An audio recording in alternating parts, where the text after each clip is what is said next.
Last term तक हमने देखा कि कई मिनरल एलिमेंट्स कुछ मेजर फंक्शंस इन्फॉर्म का परफॉर्म कर रहे हैं। उसी टॉपिक को हम कंटिन्यू कर दें। जैसे कैल्शियम आयंस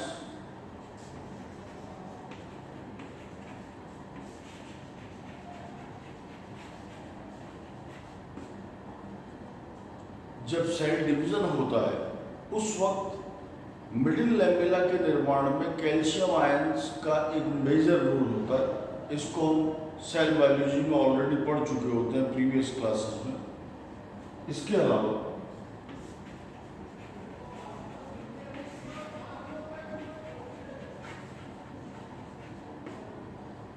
स्पिंडल फॉर्मेशन में जब स्पिंडल फाइबर्स बनते हैं उस फॉर्मेशन में भी कैल्शियम एक मेजर रोल प्ले करता है।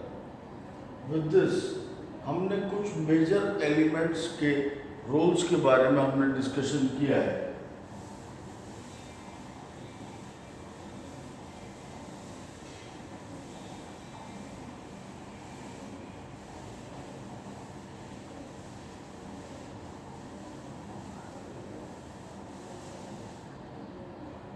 मिनरल एलिमेंट से रिलेटेड एक छोटा हेडिंग और है, व्हाट इज कॉल्ड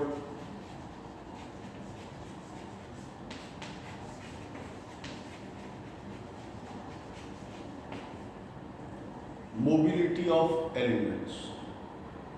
देखिए, कोई मिनरल आयन किसी पर्टिकुलर लोकेशन में प्लांट में है, किसी कोशिका में, चाहे वो लीफ में हो, स्टेम में हो, रूट, फ्लावर, फ्रूट, सीड, कहीं भी किसी भी जगह अगर कोई एलिमेंट है तो हो सकता है वो स्ट्रक्चर का डायरेक्ट पार्ट हो। ऐसे केस में वो एलिमेंट क्योंकि संरचनात्मक हिस्सा है वो वहाँ से लिबरेट नहीं हो पाता। लेकिन कुछ एलिमेंट ऐसे हैं जो प्लांट्स में मोबाइल होते हैं, यानी वो एक से दूसरे स्थान पर उनका ट्रांसपोर्ट किया जा सकता है। इसी बेस पर हम दो तरह के एलिमेंट्स पढ़ते हैं,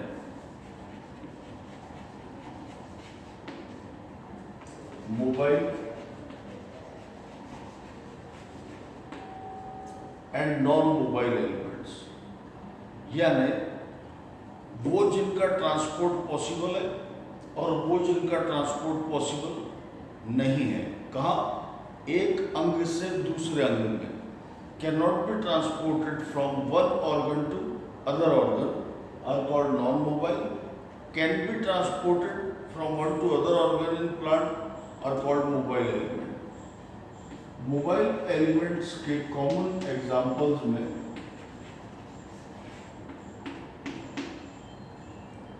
ये common example है mobile elements के। Nitrogen, phosphorus, potassium, chloride, magnesium, ये सब कॉमन एग्जाम्पल हैं।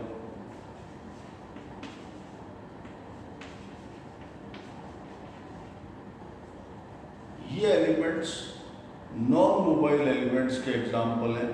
बोरोन, सल्फर, आयरन, कैल्शियम, ये सब नॉन मोबाइल एलिमेंट्स के एग्जाम्पल हैं। देखिए, अगर हम एक उदाहरण से समझें इस बात को,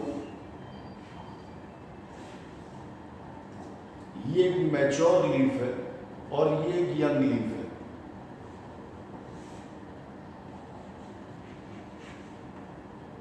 और ये सॉइल है।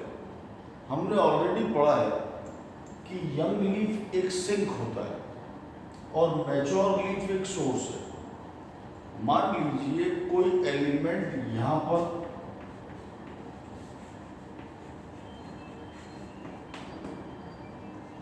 डेफिशिएंट है, यानी उस तत्व की मृदा में कमी है। अब नेचुरली ये सोर्स है और ये सिंक है, यानी ये डिपेंडेंट है किस पर? परिपक्व पत्ती पर, क्योंकि वो सिंक है। ऐसे केस में एक मिनरल एलिमेंट यहाँ पर अगर डेफिशिएंट है, उसकी कमी पाई जा रही है, और वो एलिमेंट एक मोबाइल एलिमेंट है, यानी एक ऑर्गन से दूसरे ऑर्गन को जा सकता है। सॉइल तो उसकी सप्लाई बंद कर देगी क्योंकि वहाँ डेफिशिएंसी ऑलरेडी। ऐसे केस में अगर इस यंग लीफ को वो एलिमेंट चाहिए तो मैच्योर लीफ वो मोबाइल एलिमेंट इसको दे देगी। ठीक, तो इसकी तो सप्लाई डिमांड के अकॉर्डिंग हो जाएगी, लेकिन इसको वो तत्व कहाँ से मिलेगा, क्योंकि वो नीचे तो डेफिशिएंट है। समझ में आ रही बात? इसलिए अगर कोई एलिमेंट सॉइल में डेफिशिएंट है और वो एक मोबाइल एलिमेंट है, तो मैच्योर लीफ उसकी सप्लाई यंग लीफ को दे देगी, लेकिन मैच्योर लीफ खुद डेफिशिएंट हो जाएगी। इसलिए इनका डेफिशिएंसी सिंड्रोम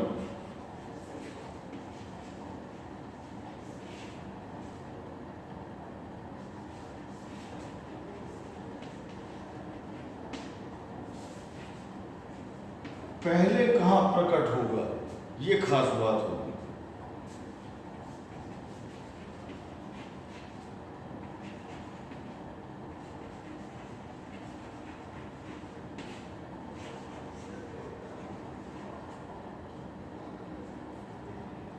तो ये पहली बात, मैच्योर लीफ में इसके लक्षण प्रकट होंगे। उल्टा कर लेते हैं, अगर वो एलिमेंट एक नॉन मोबाइल एलिमेंट है, यानी एक अंग से दूसरे अंग को नहीं दिया जा सकता, और वो एलिमेंट अगर डेफिशिएंट है, ऐसे केस में क्या होगा कि सॉइल में तो उस एलिमेंट की डेफिशिएंसी है, मैच्योर लीफ दे नहीं सकती, तो ये लीफ लाएगा कहाँ से?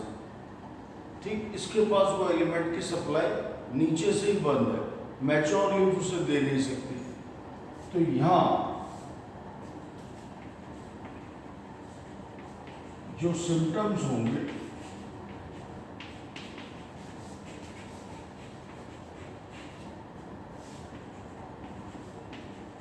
वो पहले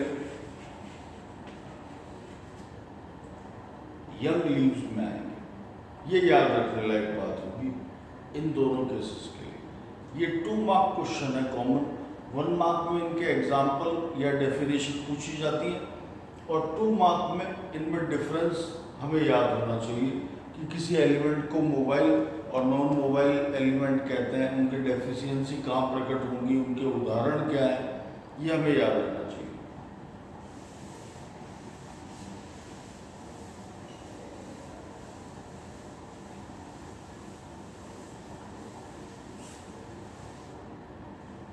एक और छोटा हेडिंग पर हम बात करें,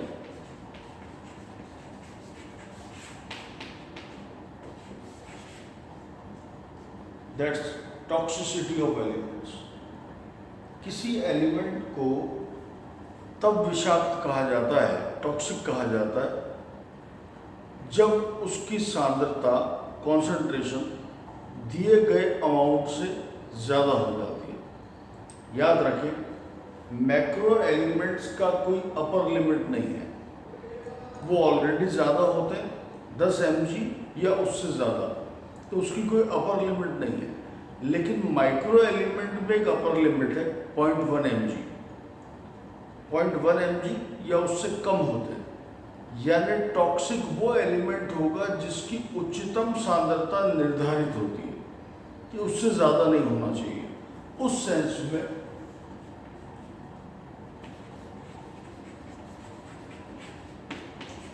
ये फीचर ऑफ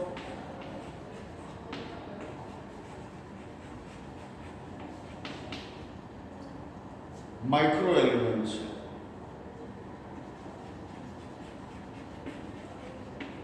When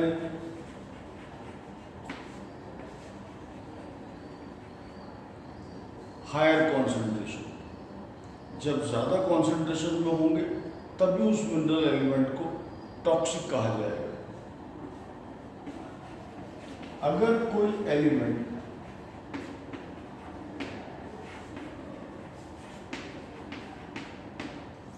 टॉक्सिक हो जाता है तो वो ड्राई वेट को रिड्यूस कर सकता है, और ये रिडक्शन लगभग 10% का हो सकता है। किसी प्लांट के बायोमास में ड्राई वेट और फ्रेश वेट वर्ड हम इकोलॉजी में पढ़ते हैं, 10% तक उसका ड्राई वेट वो कम कर सकता है। जैसे हम एक उदाहरण देखें,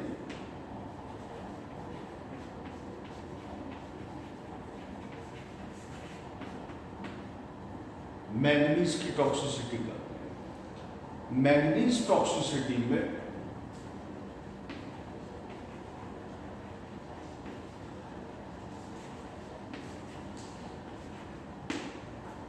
पत्तियों पर ब्राउन स्पॉट्स बन जाते हैं।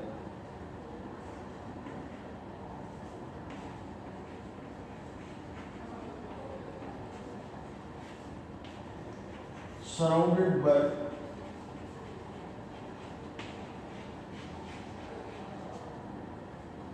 Yellow areas. इन भूरे धब्बों के चारों तरफ पीले रंग का एक क्षेत्र डेवलप हो जाएगा। ये मैंगनीज टॉक्सिसिटी का एक लक्षण है। लेकिन मैंगनीज जब ज्यादा होता है तो कुछ और लक्षण भी प्रकट होंगे, जैसे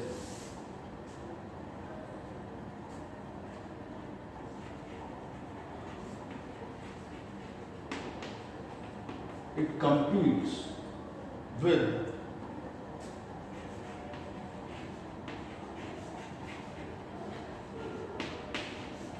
absorption of iron and magnesium, क्योंकि ये भी एक बाइवेलेंट कैटायन है, ये भी बाइवेलेंट कैटायन है, आयरन भी, और मैग्नीशियम भी एक बाइवेलेंट कैटायन है। तो ये इनके एब्जॉर्प्शन के साथ कंपीट करता है, इस वजह से उनकी सांद्रता कम रह जाती है किसी प्लांट के पास।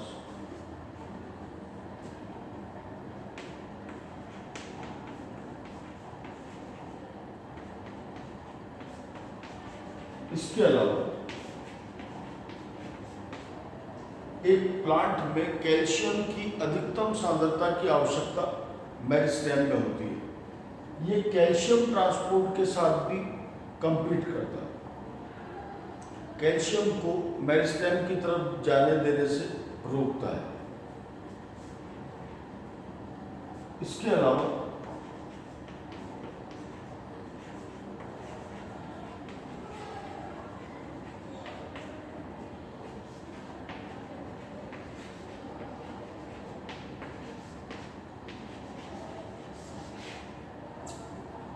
मैग्नीशियम के एंजाइम एक्टिवेशन फंक्शन को भी ये ब्लॉक कर देता है। यानी हम ये कहें कि ये लक्षण जो आ रहा है ब्राउन लीफ स्पॉट का, सराउंडेड बाय येलो एरियाज, असल में मैंगनीज की अधिक सांद्रता की वजह से ये हो तो रहा है, लेकिन आप गौर करें कि साथ साथ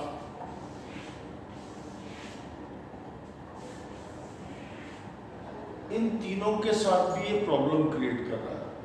यानी आयरन, मैग्नीशियम और कैल्शियम के फंक्शंस के साथ भी ये इंटरफेयर करता है। यानी हम गारंटी से नहीं कह सकते कि ये जो हाई कॉन्सेंट्रेशन है मैंगनीज का, उसी की वजह से सिम्टम है, क्योंकि जब भी ये हायर कॉन्सेंट्रेशन में होगा साथ में उन तीनों के फंक्शंस भी कम पड़ जाएंगे, यानी उनके साथ भी इंटरफेयर करेगा।